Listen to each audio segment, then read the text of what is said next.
kütləvi şəkildə vətəndaşlardan pul yığılır, valideynlərdən pul yığılır, hər məktəb direktorundan pul yığılır.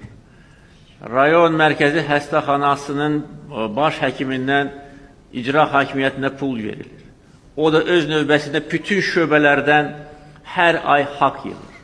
Bütün bələdiyyələr icra hakimiyyətinə aylıq pul verir. Biz bu hallara qarşı amansız mübarizə aparacağıq.